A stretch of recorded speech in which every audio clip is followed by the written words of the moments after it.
Chats with deep, going deep. Chad and JT. What's up, Stoke Nation? This is Chad Kroger coming in with my compadre JT. What up, dude? What's going on? How you doing? I'm good. Yeah? Yeah. Kicking it? Yes, sir. Looking good? Thank you. You too. You got a golden hue to you. Oh, yeah. I'm tan. Yeah. I've been in the sun for 2 straight days. Limited sunscreen. Lots of exposure. I don't mind it. Neither do I. Now, I was with you, and I'm feeling it. I'm feeling good today. Yeah, me too. Yeah. My self-esteem was at like an all-time high yesterday. Me too. Should we dive into what we did? We went paintballing. Yeah. I'm still on a high from it. It was so much fun. Yeah. From some of those KOs, or is that, no, KIA? Kills. It's just kills, yeah. From some of those kills, I'm just like, fuck yeah. It was, just to set the scene, it was in Santa Clarita, where Six Flags Magic Mountain is. What's up, Six Flags Magic Mountain? And they had about 6 speedball courses, which are the smaller ones. You know, there was one where you could kind of play around and hide, but for the most part, it was you could see the other team and they could see you, and there was just a lot of what do they call them? Bunkers. And Chad and I ripped it up. Like we were flanking hard. I was killing so many people, teenagers, some women, some grown men, and just lighting them up. Dude, I think one of the main takeaways I got, it was when I was in the game, I didn't look at them as like, you know, like, oh, that's a kid, I shouldn't shoot him. I was like, no, that's a target. Yeah. And I need to take him out. And I took him, you know, I would take them out hard. No discretion, unload. I looked at them like, I just saw, my brain went, and did like the green, like security predator reading on it, and it went opposition. And instead of saying child, it just said small, lightweight, timid. Like that was the scouting report, and I was like, I know how to kill that. Advance hard. Yeah, push on them, pelt their bunker with shots, then breach them from the right. And sometimes you ask for the surrender. You know, I got better at that as the day progressed, where I was like, all right, I don't necessarily have to kill this person. Yeah. I can just ask them to leave the game and they will. Yeah. I had that one where that guy his foot was sticking out, and I could have got his foot. Yeah. And he was sitting there, and I was like 12 feet away. He was hidden, but he knew he was dead. Yeah. And I was like, do you surrender? Yeah. Do you surrender? Mm-hmm. And then what did he say? He said, he's like, yeah, I fucking surrender. Jesus Christ. I was like, yeah, that's right. You fucking do, bitch. Dude, because he was trying to hang back and snipe dudes, and we're like, no.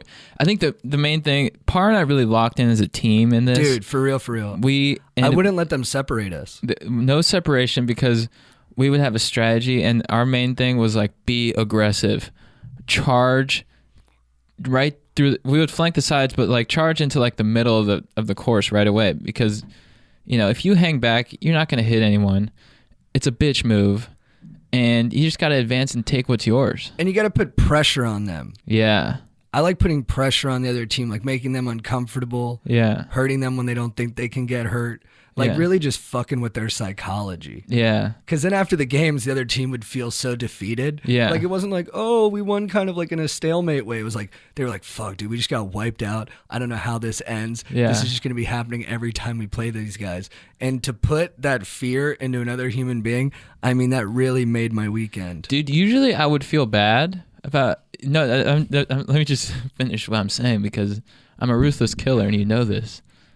Usually I would feel bad, like, sorry we beat you guys so bad, you know, but this I was like, yeah, it's fucking, you know, you didn't advance at all. Your defense was bullshit. I shot you in the ass. And when you sign up for paintball, you're signing up for simulated combat. Yeah. I mean, the domination is the second thing. You don't know you're signing up for the domination. Yeah, they should have put like a little addendum in the liability thing. By the way, you're going to get dominated by Chad and JT. You're going to get fucked up out there. Yeah. And then they would have been like, all right, whatever. It's probably not going to be that bad. Yeah. It was like, it's worse than you thought, partner. I shot one kid. I came up on a bunker uphill. Yeah. I just kept him suppressed with fire. Then I swung around to the right, shot him like 2 or 3 times. Yeah. And then 2 guys popped up behind him. So I shot more at the 2 guys. And I hit the kid again. And he was like, I'm already out. Please stop shooting me.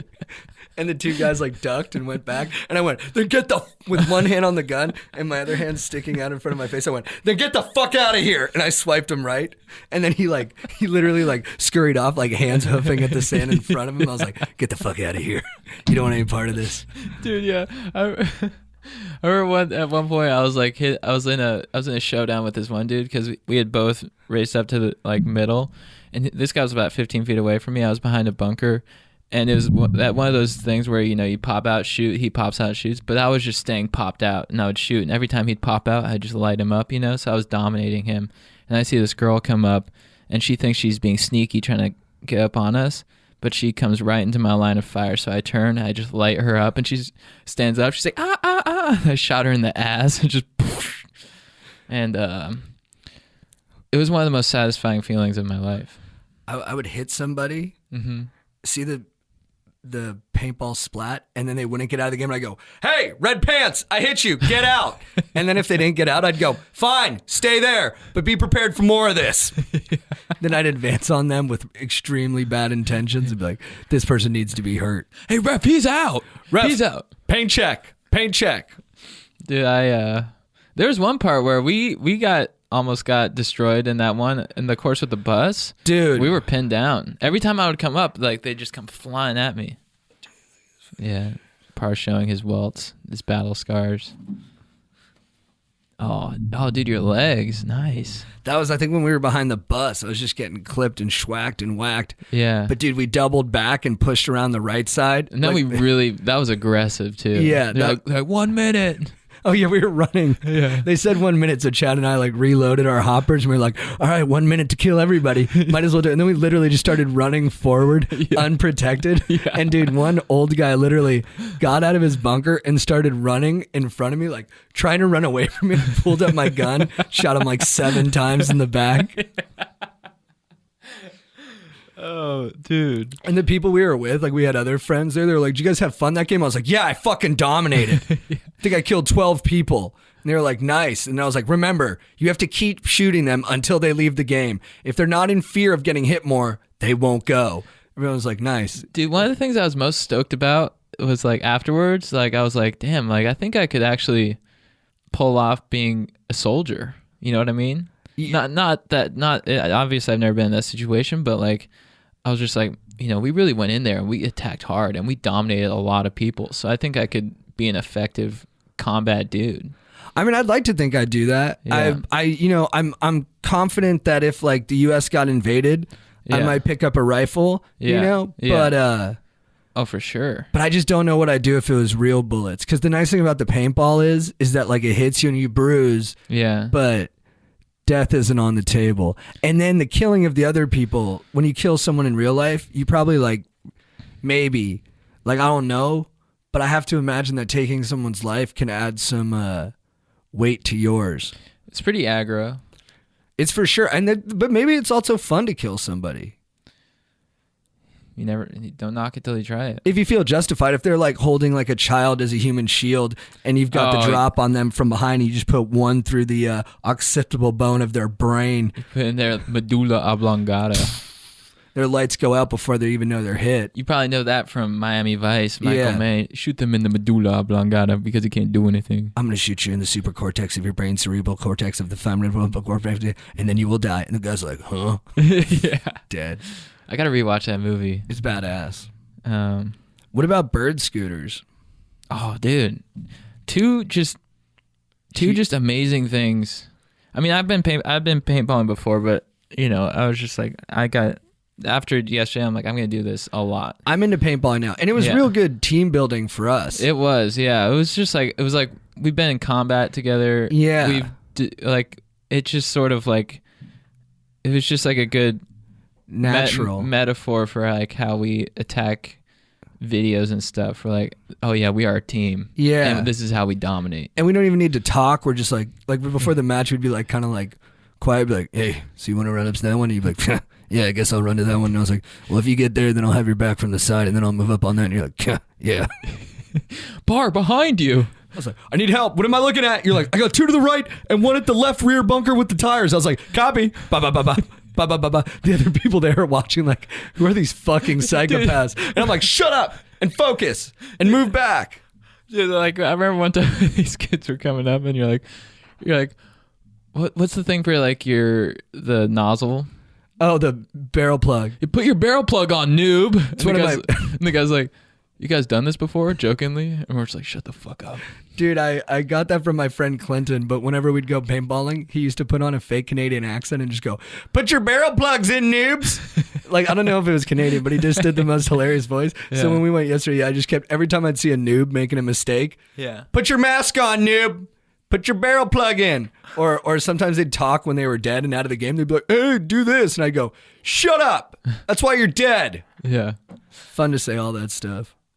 So yeah, and then bird scooters. So we there's this thing in SoCal called Bird Scooters, where basically you download an app, and this company called Bird, they just dropped, I don't know, by helicopter, by parachute, whatever, just all of a sudden scooters appeared around the city, and you download the app, you pay $1 to start your scoot.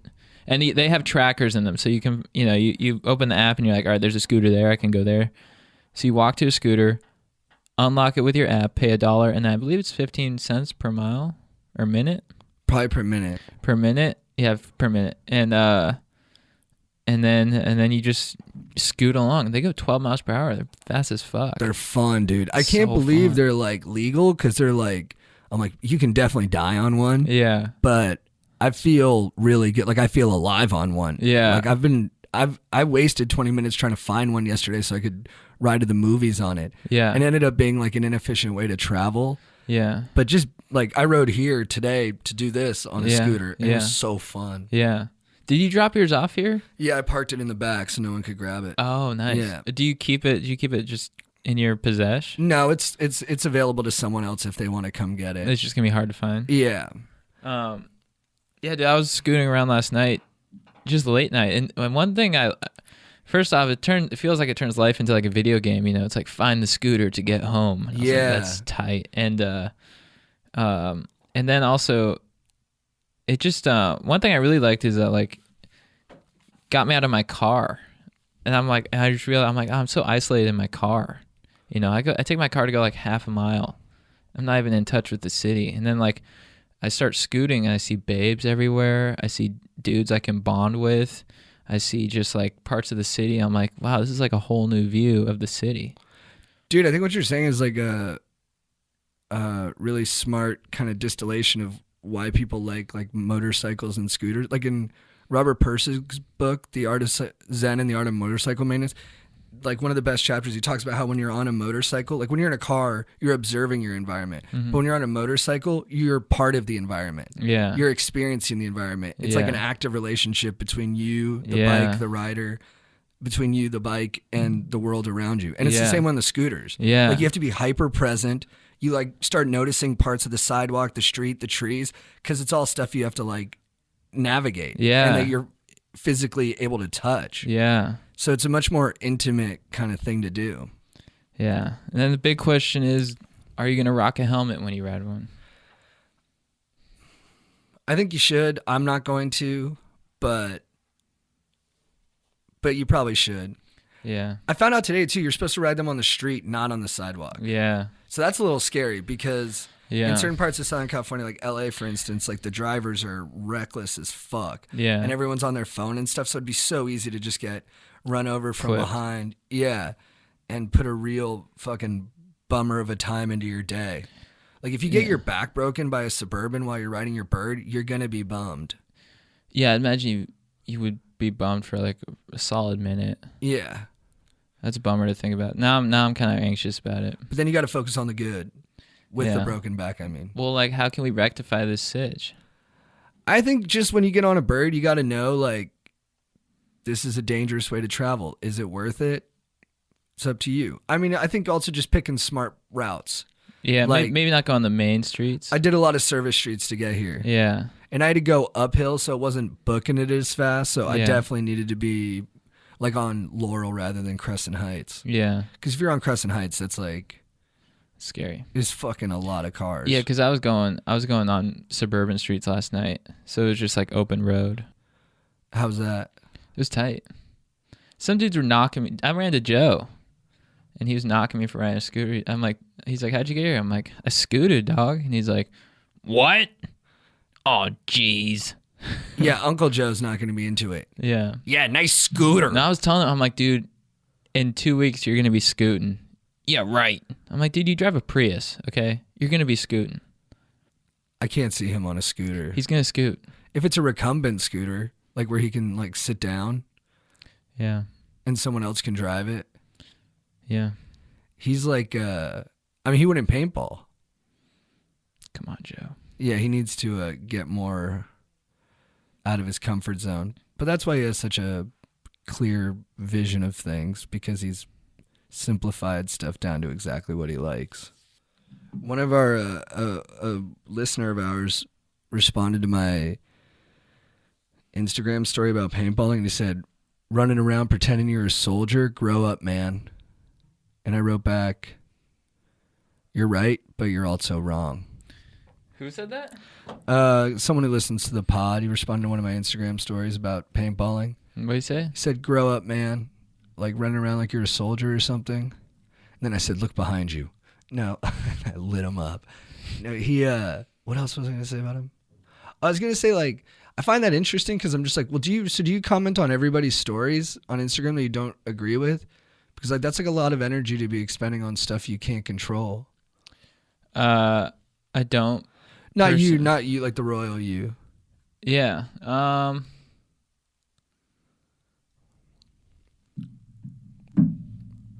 Yeah, I don't know. It seems to be you're placing your focus in the wrong place. Focus on your mish. Although I do like the positive ones that I get. If I'm posting the story and I get positive ones, I'm like, thank you. So keep doing that. But the good comes with the bad, yeah. If you have negative, although negative ones push me harder, I guess. That's true. Now you're gonna get a ton of negative ones. No, dude, cut that out. Yeah. Actually, no. No, it's cool. It goes both ways. Yeah, it's all about how you take that shit too. You know. Yeah, you can just take it constructively. You can just laugh at it. Yeah. And be like, well, I'm bronzed, so I'm impervious. You are. One thing I was thinking about last night, a good philosophical question is like, maybe it's not philosophical, I don't know, but I was just like, man, I'm happy right now because I'm bronzed, you know? And life goes in seasons. And I know this bronze won't last forever. And I think the biggest challenge of life is like, how do you maintain stoke when you're not bronzed? You know? It's like, how can I stay in this state that Tony Robbins talks about when winter comes?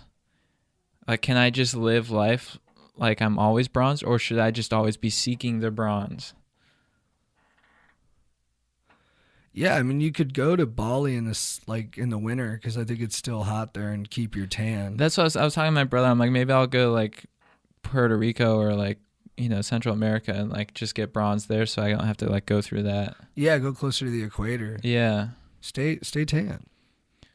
So you're saying like when you come into those times, go to a tropical place to like maintain it?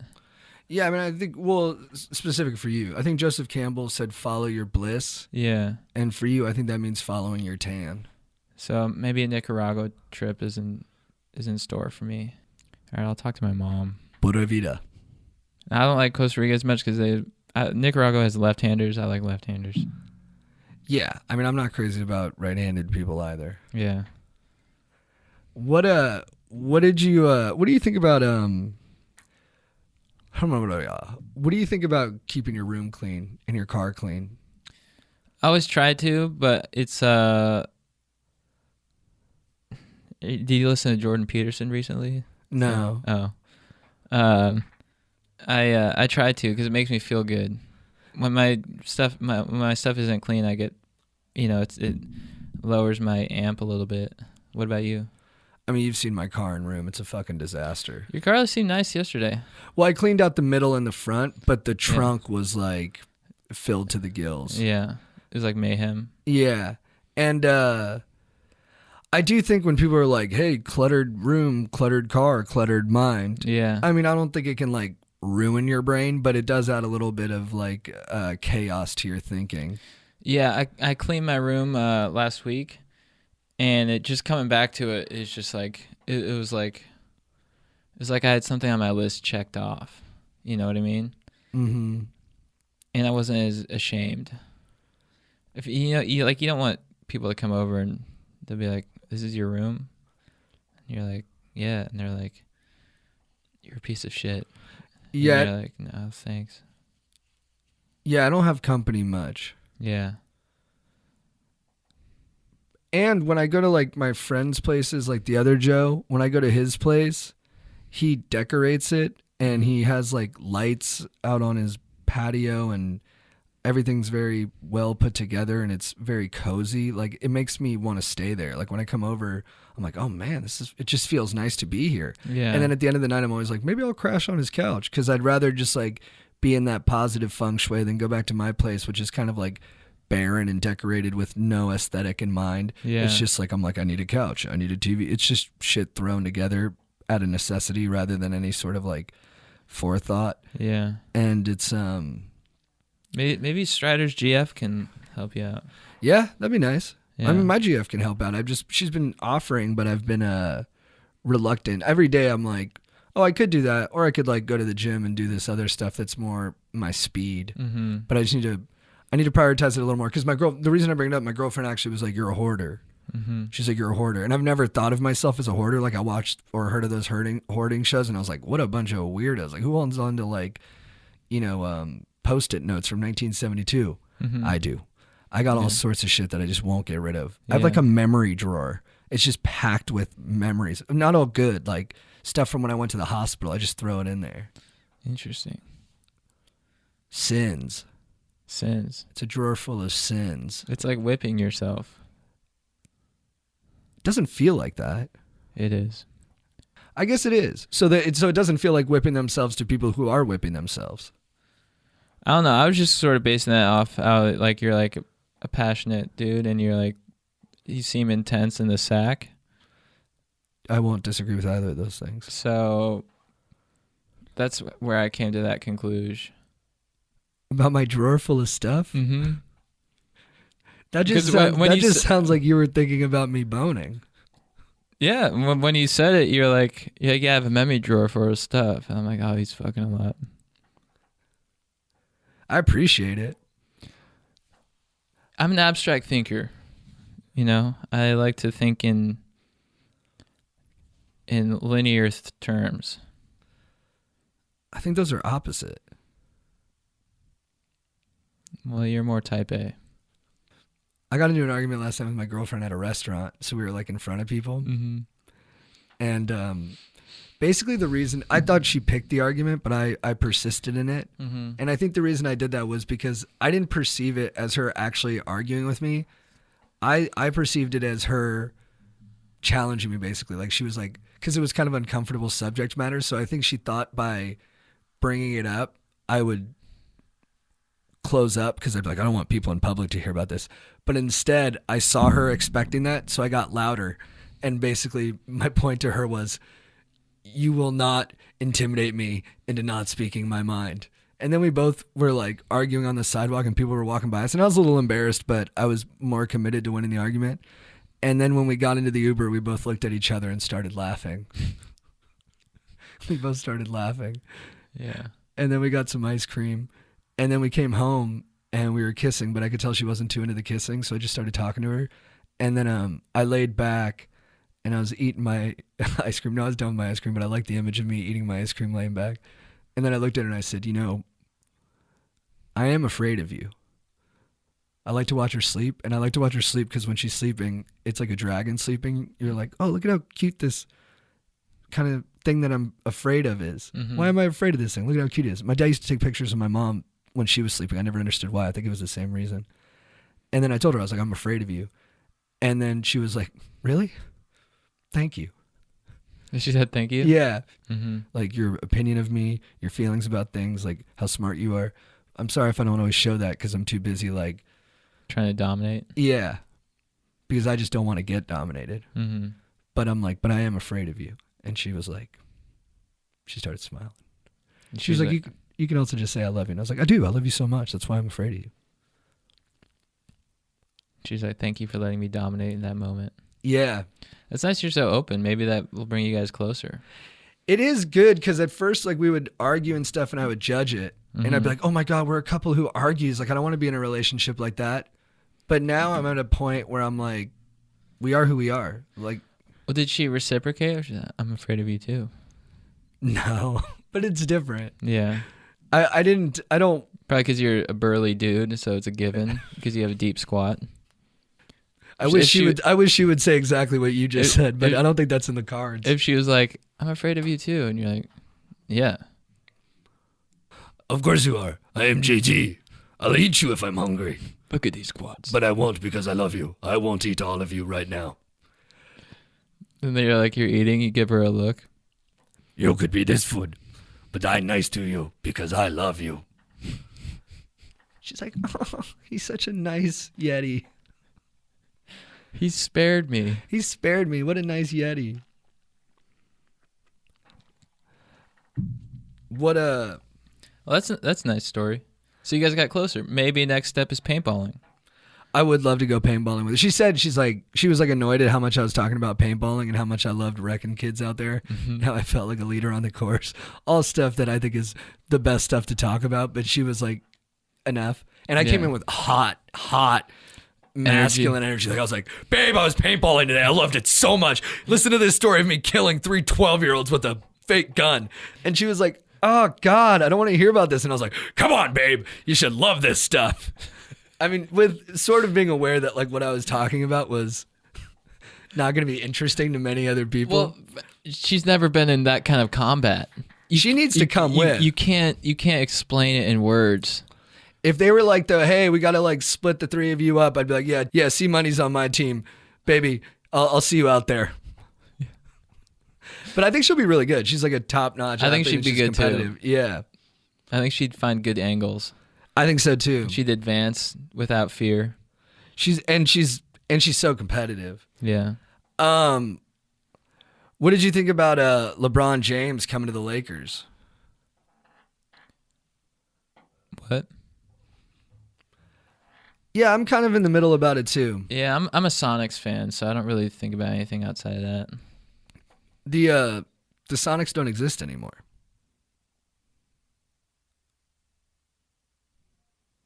What? Dude, I Googled them.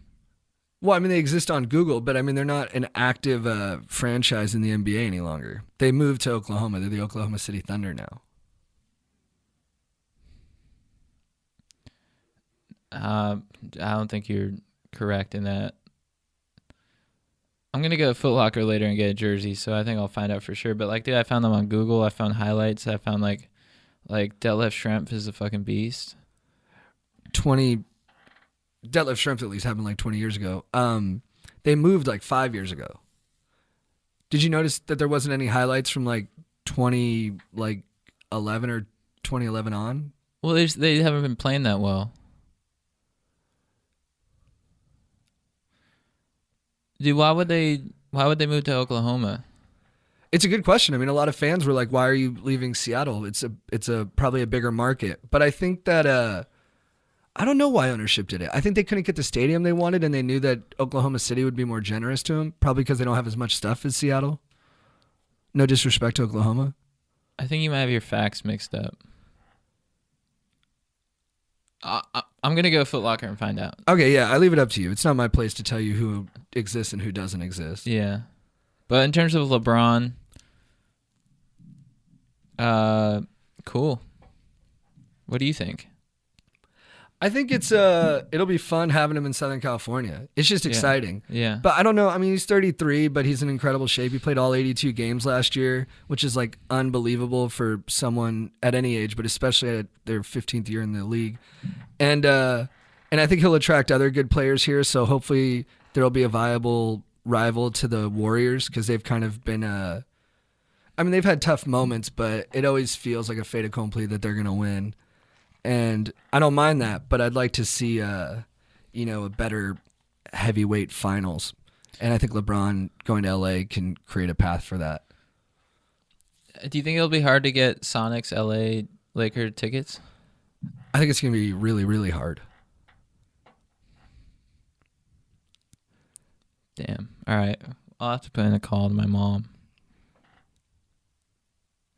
There was one more thing I wanted to say about us paintballing. It felt like I've heard people describe the Coen brothers when they direct that it's two people, one mind. I thought we were two people, one gun.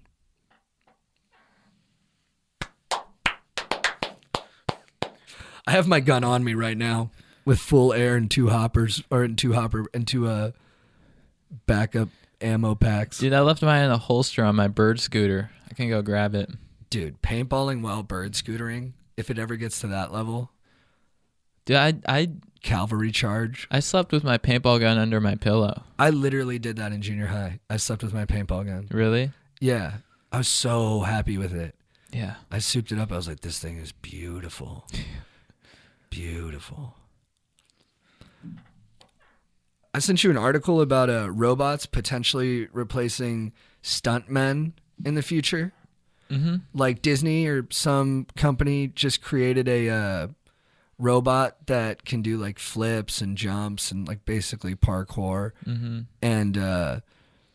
And now it looks like in the foreseeable future in our lifetime, stuntmen might be out and robots might be in. Dude, I just have one question for these nerds. Are they going to try and make robots do all extreme activities? What are they trying to do to us, you know? What happened to being a hardcore dude? Movies will not be exciting if you know robots did the stunts. Where's the excitement? I need adrenaline. I need a dude like Tom Cruise who gets in there and he does gnarly stuff because he's committed to entertaining the world. I don't need a fucking robot to do it. These nerds will not win at making us less than stellar dudes. I guess this is the thing. I can't fight it though because robots are going to win. So the only thing I can say is let's enjoy it while we can. Do not think like that, Par. I got to. Did you hear what you just said? Maybe we'll let them do it. Maybe we'll let a robot Denzel Washington make the new Training Day. I think we will. No. It's going to happen. And here's the thing. No, let's just enjoy it while we can because it's almost over. No. You make me so mad with those statements. It's going to happen with your definitive bullshit statements.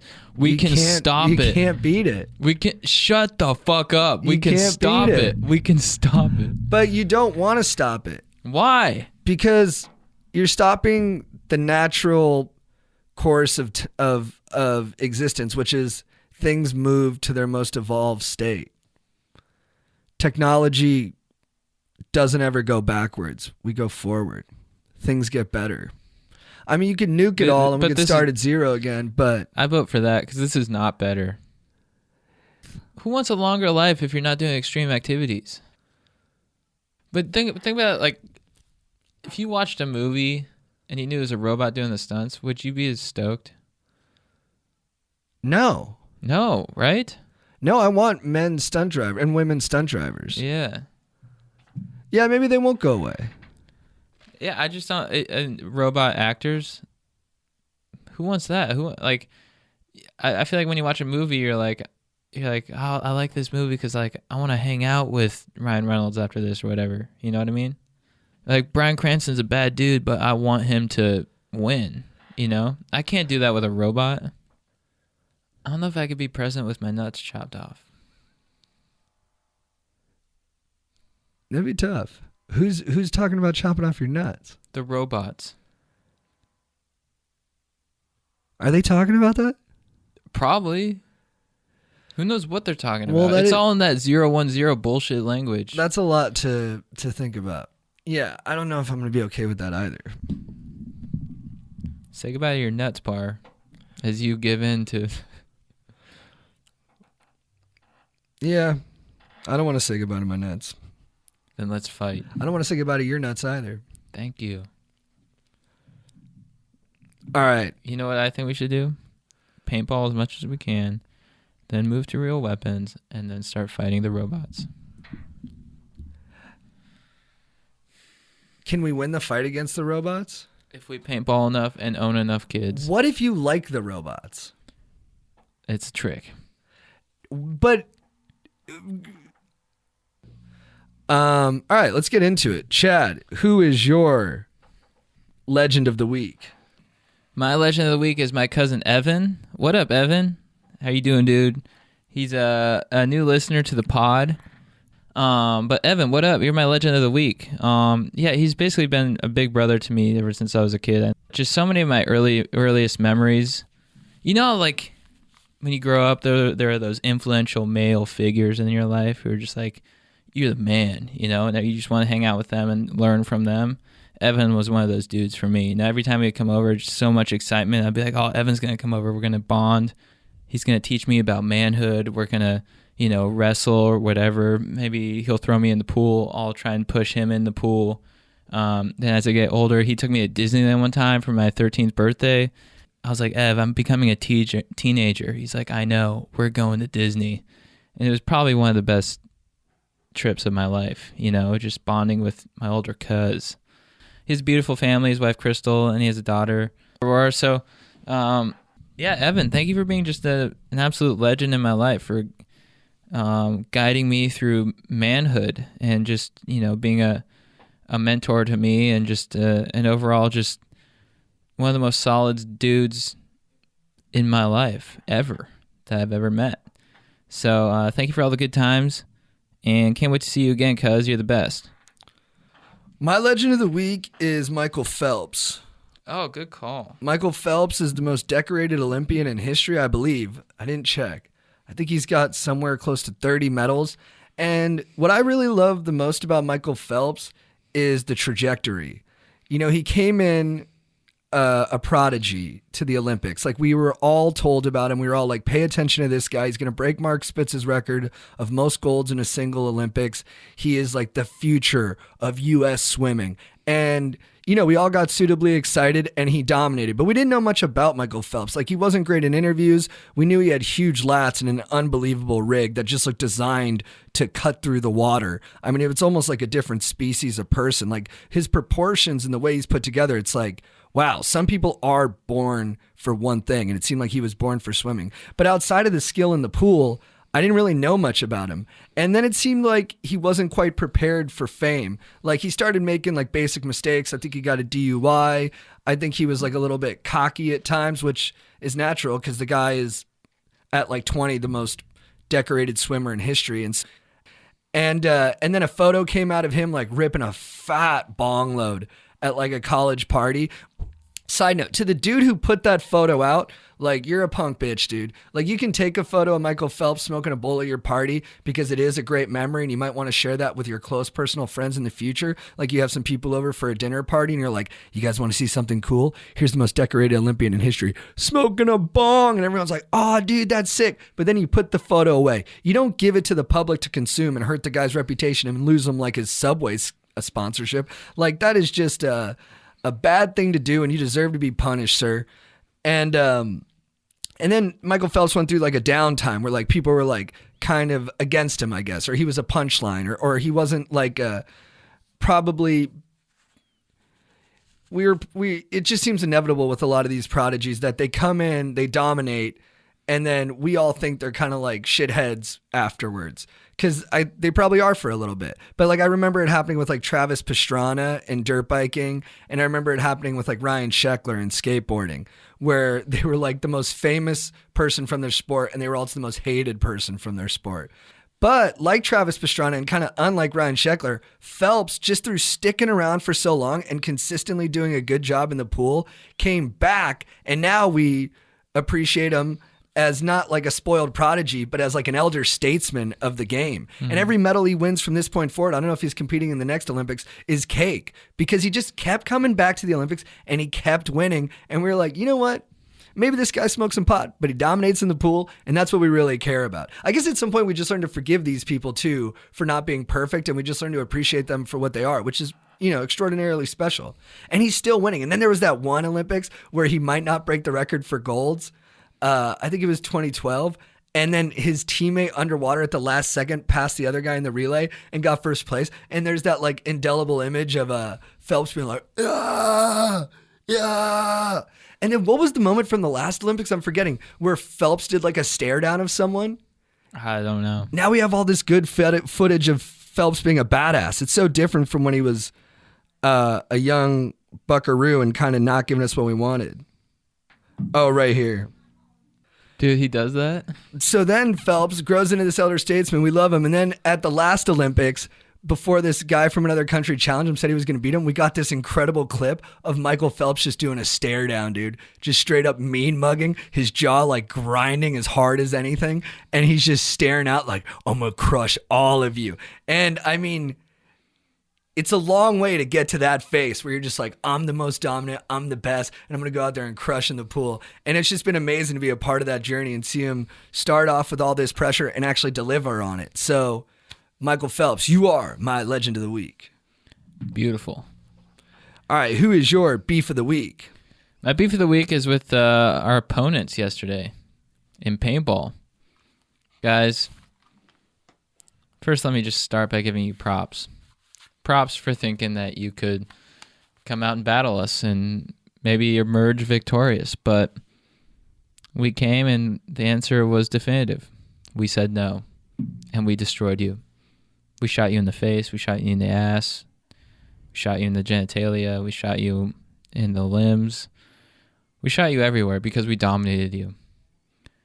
And I just want to say, you know, as a man of paintball combat, when you see your adversaries lining up to come and take out your team and you take them down, it is one of the most joyous, ecstasy-like feelings in the world.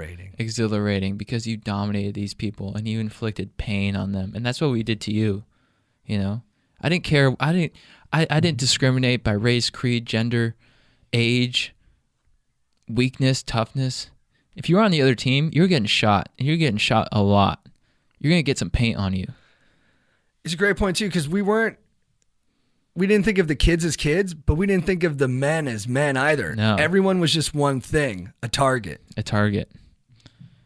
And, yeah, I don't want to say fuck you guys because you came out and you battled and it was honorable. There was honor on the field. I would just like to say thank you. Thank you for coming out and trying to beat us and getting your fucking ass kicked. Par, do you want to add to this beef? Thank you guys for providing a canvas for Chad and I to paint another chapter of our friendship on. In your blood. Thank you. And if anyone wants to come out and paintball with us and get destroyed, bring the fucking heat. Oh, I love that. I love that. Just an open-ended challenge to everyone. Bring the fucking heat. Bring your fucking CO2. Bring your CO2. Bring your goggles. And bring your balls. Put your 3D glasses on because you know we're coming straight at you. It's from state property. Nice. Guys, I got one thing to say to you. You had me at hello. What's your beef? My beef of the week is with Ryan Lochte. Oh, the lock? Now, in a lot of ways, I think Michael Phelps owes a lot to Ryan Lochte because I think without Ryan Lochte, we would have never learned to appreciate Michael Phelps so much. You know, it's like your sibling dates someone, and you're like, oh, this guy's a piece of shit. But then they break up and she starts dating a worse piece of shit. And you're like, oh, you know what? That last guy was actually kind of funny. I do like that Lochte was there to give us something to compare Phelps to favorably. But man, Ryan, you had it all, man. It could have been all yours. Like, he came into the 2012 Olympics, I think it was, and people were ready for a replacement for Phelps. Like, we were like, oh man, we want another swimming star. And then there was Ryan Lochte, who was more handsome and a little bit looked more at ease on camera. He was more the traditional matinee idol. We were like, yeah, good, be Ryan Lochte. But then, and dude, I started hearing interviews with the guy though, and I was like, I don't know if this is the guy. First of all, he wasn't passionate enough about swimming. He was just good at it. He was more passionate about like the things that stardom could bring him. And when we can see that too easily in you, it makes me turn away. I'm like, I don't like this guy. And then he did pretty well in the Olympics, but not great. And then at the most recent Olympics is when Lochte really cemented his fate. He does an interview with Billy Bush, and And he says he got robbed in Brazil where the last Olympics were. He tells the story. He says that Brazilian cops, and he says cops with no lights or official ID, or he said they showed their badges, pulled up guns to him. And he goes, yeah, so they told us all to get on the ground, and my other swimming buddies got on the ground, but I refused. And then he put the gun to my head, and I said, whatever. And then he took my wallet. So he tells this story, and he's got like the world's sympathy. But the IOC denies it. And then Brazil denies it. But Ryan Lochte sticks to his story. He's like, oh, maybe I exaggerated a little, but that is what happened. Turns out him and his 4 buddies were drunk. They went to a gas station. Lochte himself in the bathroom, like ripped stuff off the wall drunkenly. When he came out, a security guard came up to him and said, hey, you fucked up the bathroom. And then Ryan Lochte gave him money to pay for it. That was the whole story. Now, I have been embarrassed and I have lied before, and I've told a false tale to get myself out of trouble. And I've burned a couple people in the process. I mean, granted, this was when I was in the 5th grade. But Lochte didn't only lie, but he told a story where he was the toughest guy on the team. Like, out of his friends, they all were cowards and got on the ground, but he stayed standing defiantly. He's making all this up basically on the fly, too. Then he says they put a gun to his head. He said, so I put my hands up and I said, whatever.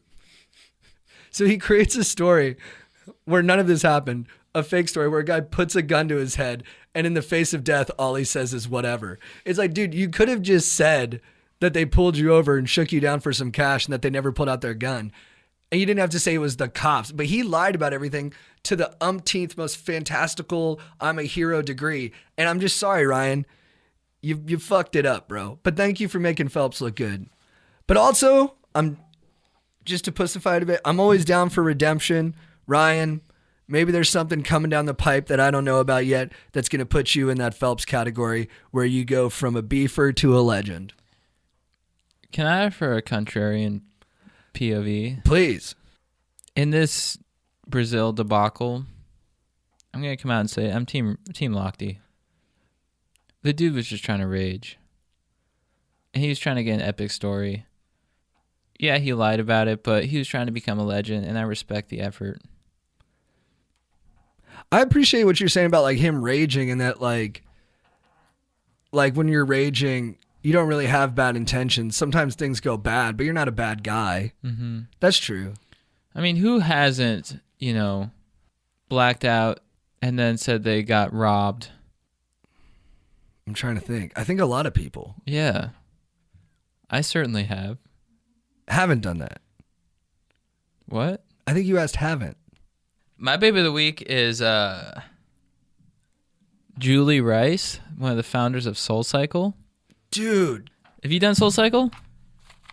I didn't do SoulCycle. I did Cycle House. So I've done both. I like SoulCycle because they have the candles and they good beats. I mean, they're both fire, but you do these dance moves on the bike. It's really fun. And you meet a lot of cool ladies there, too. It's an amazing workout, too. Amazing, yeah. And you get to bond with these ladies and, just like... I felt like the dude in that music video for Call On Me. You know what I mean? But that's not what it's about. That's the best music video ever. Yeah. The Eric Prydz song. Yeah.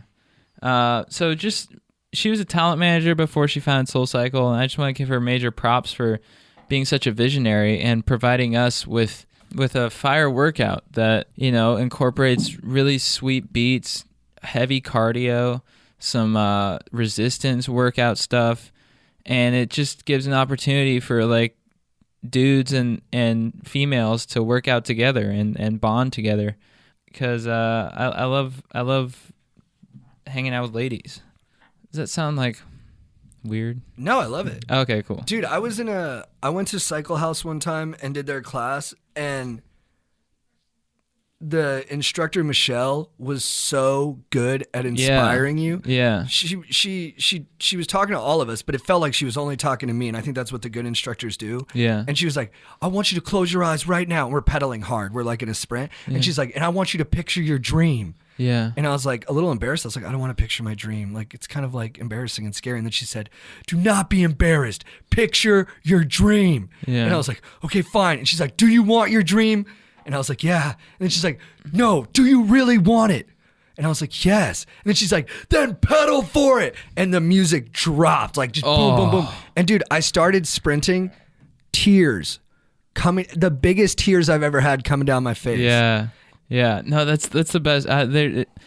It's great for hangover recovery too. Like, because you'll feel down and you're like, I just need to go to like a Soul Cycle class, and you go in and it's just like good vibes, and you're like, all right, today we are going to improve ourselves. So I think like my brother and sister-in-law took me to Soul Cycle class, like 5 years ago, and that was my first intro to it, and I was just like, wow, this is working out. This is like, I'm really like improving myself here and getting inspired. So Julie, thank you for being such a visionary, and her tale is sweet. She created the cycle studio, saw her vision through, and sold it for $90 million. Dude, yeah, just thank you for being such a babe and for believing in yourself and your dank workout plan. My babe of the week, to keep it nautical, was gonna be Flipper. Mm-hmm. But I decided to go in another direction, and my babe of the week is Toothless from How to Train Your Dragon. Nice. How to Train Your Dragon is a beautiful film by DreamWorks. I think it's from like 2009.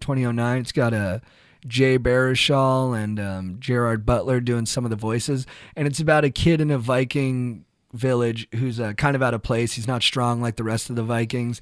And he's kind of, the things he's good at don't serve much practical help. He's just kind of a thinker and a tinkerer, but there's not really anything that they need outside of what they're already doing at this Viking village. So it's kind of a disappointment. And the Vikings are at war with the dragons. Mm-hmm. And then this kid ventures out into the world one day, and he finds an injured dragon. And instead of like killing it, which should be the Viking way, he starts taking care of it, and they develop a bond, which is crystallized in one of my favorite on-screen moments where the song Forbidden Friendship is playing by John Powell, and they get close to each other and they finally touch. Two different things coming together to understand each other, and that's the best. And he gets on it and he rides it, and he ends up realizing that he needs to tinker to help it fly because it's got an injured wing and or part of its like tail wing. And he builds a like wooden extension of her wing, and they start flying together, and it looks really fun to ride.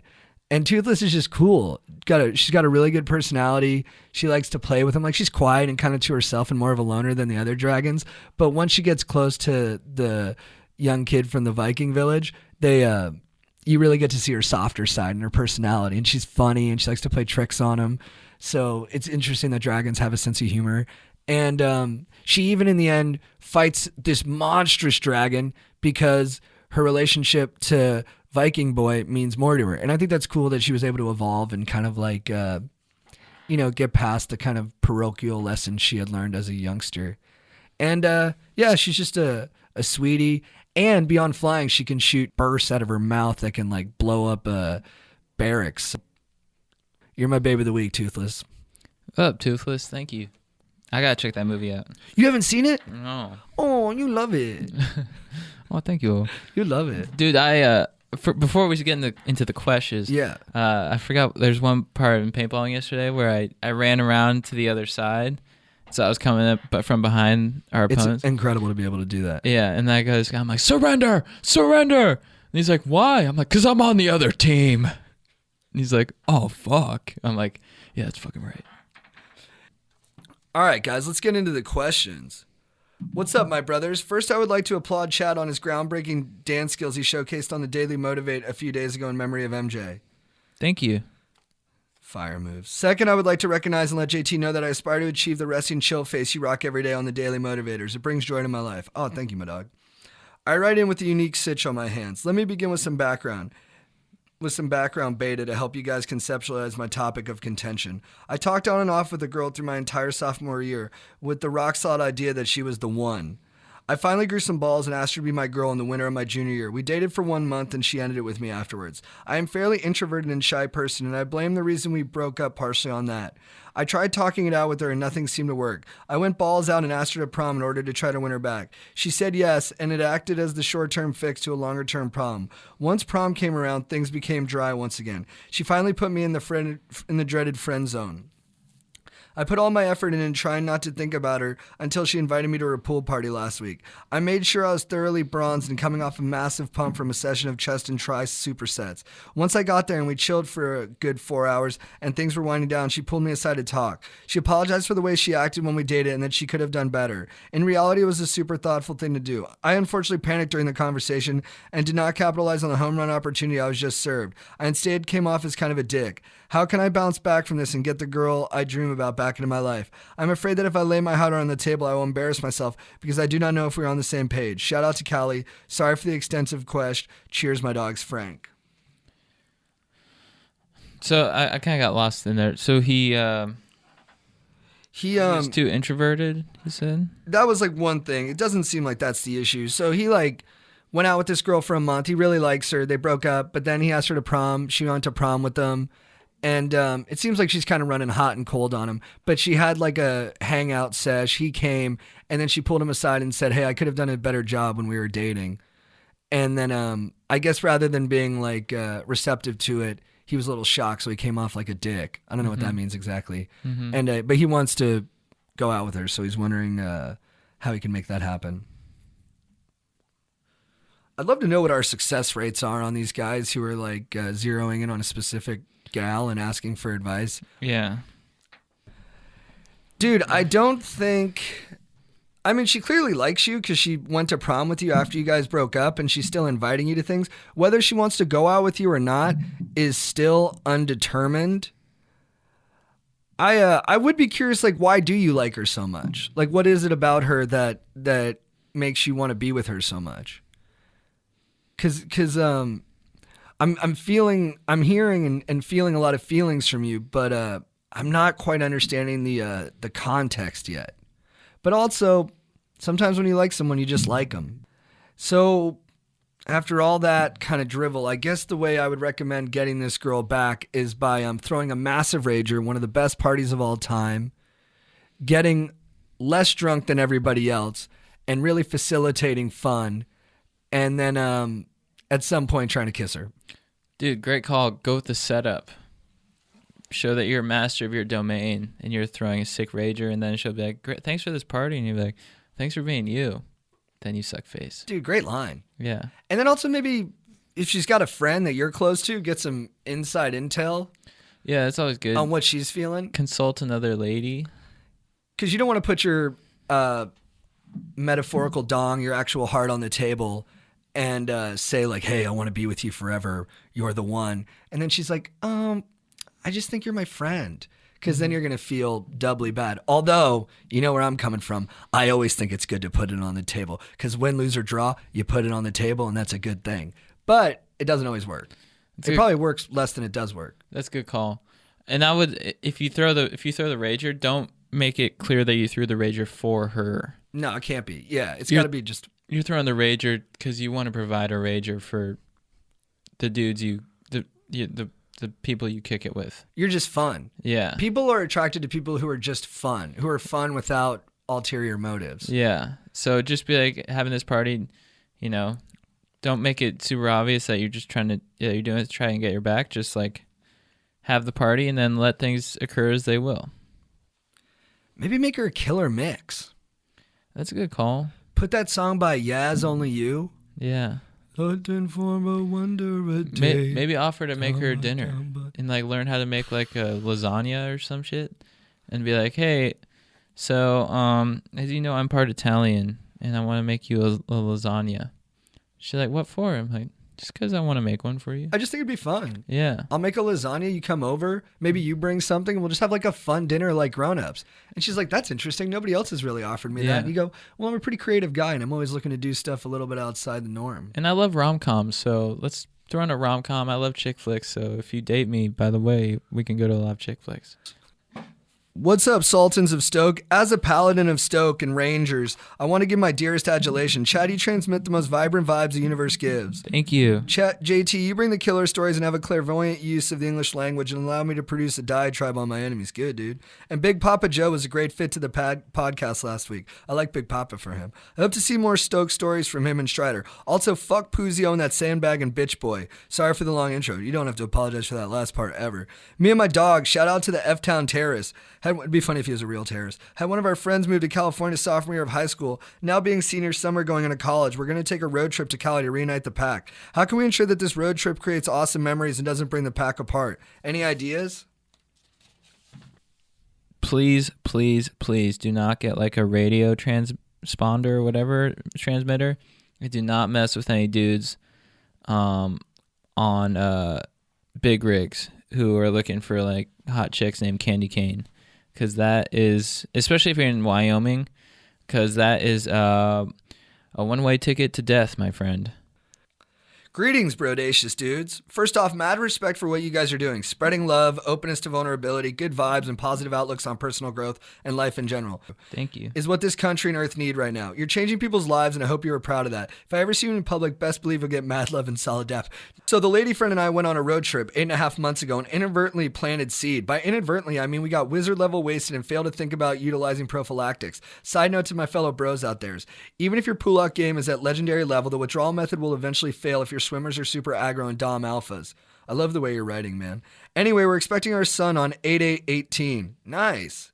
Trouble is, we can't agree on a name, and I fear the indecision will continue until it's time to leave the spittle. We want a name that is unique. We'll encourage him to be confident and independent, of course befitting the bro culture in which he'll almost surely follow his father's footsteps. God willing, my friend. We're at a loss, dudes. We implore for your wisdom, with a complete and full understanding that whatever your name is, Sir Chad, Dude Broham, and St. John Thomas Parr, Tius the Hardiest, agree on in this moment, we will name our son. What would you most worthy bros propose? It's going to be a boy. Looks that way. I go with Chad. Cole. I've always thought the name Cole was really cool. And Tom Cruise has that name in Days of Thunder, Cole Trickle. So I would name him Cole Trickle or Cole Thomas or Cole Hampton. And also, I think we'd be remiss if we should mention 4th of July. Oh, yeah. 4th of July. This is our like 4th of July episode, I guess. Sure. Well, or last week's will come out on 4th of July, though. Yeah. But this one was recorded. This one was recorded just short of 4th of July. Yeah. Do you want to say something about 4th of July? It's one of my favorite holidays. Oh, nice. Yeah. I love fireworks. I love Budweiser. I just have so many memories from 4th of July. Like my brothers and I, we just make things explode. Dude, my favorite 4th of July story, our friend Frankie was telling a story, and he's like, yeah, man, so 4th of July, just at my aunt's house, and I was sitting next to this pretty girl, Clarissa, and yeah, I'd been feeling her all day, but I didn't know if anything was going to happen. But then during the fireworks, she came up and sat next to me, and they started going off, and I poured her some booze, and we both had it, and then after like the last firework went off, we turned and kissed. And then my buddy Andrew goes, isn't Clarissa your cousin?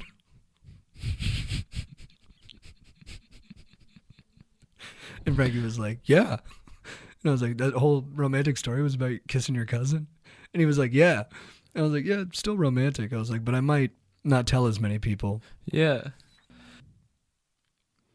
All right, guys, that'll be it for episode 26. Is that right? Yes, sir. Episode 26 of the Going Deep with Chad and JD podcast. Thank you guys so much for writing in. Thank you for just being absolute legends. Thank you for inspiring us every day and for writing in your amazing questions. I'm sorry if we didn't get to your question. We were trying to get to them all. If you haven't, leave us a review and a rating on iTunes. Shout out to our sponsors, Douglas Lubricant and Helix Beer Bongs. And check out our Patreon, patreon.com/ChadGoesDeep. And then, JT, you want to say anything? Have a good week, Stokers. Stay stoked. Yeah. Stay stoked, Stokers. See you later. Oh, that was fun. That was really fun. A lot of stuff in there, too. Different levels and stuff. Yeah. We're getting good at fluctuating. Yeah. What's with me?